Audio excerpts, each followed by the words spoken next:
Ég heiti Sigríður Snævar og ég er sendiherra. Hver er ég? Það er nú svo miklu meira en ferillinn. En ferillinn hefur líka mikið að segja. Ég á 40 ára baki og það er náttúrulega, mann þykir alltaf vænst það sem var erfiðast og sem kom mest á óvart. Sem einhvern veginn ekki bara gerðist, heldur að því maður hafði svolítið unnið fyrir því.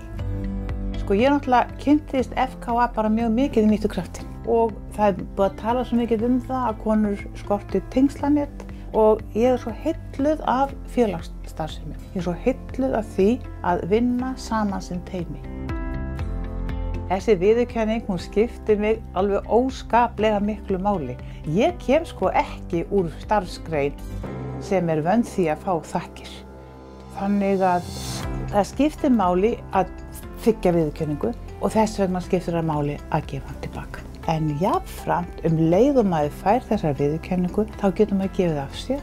Þá fær maður allir tilfinningu að maður sé svona kannski í lagi, svona aðeins kossa á sálinn, smá, pínum meira gaman en í gegn og þá verður maður bara svo miklu öflugri.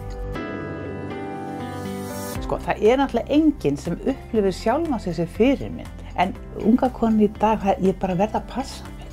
Ég á ekkert að 40 árum eldri en þær að fara að skipta mér af því hvað er þeim fyrir bestu eða hvaða möguleika þær eru að sjá. Ég mér ekki hlusta að ég á kerlingar sem voru komnar undir 70 þegar ég var 20, það geti sagt þér. Ég hélt bjölluræðuna í Kauphöllinni 8. mars og þá einmitt sagði ég það að mín ósk til handa íslensku atvinnulífi væri að metnaðargjarnar konur flykktust inn í atvinnulífið. Nú eru kynjahlutföllin hjá opinbera geiranum heldur konum í vil og svo öfugt í viðskiptalífinu, en ég vil sjá þetta jafn út.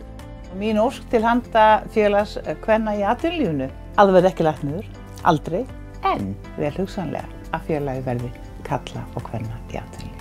Það hefur bara svo margt gerst. Bæði er samfélagið alltaf orðið fjölbreytni samfélag.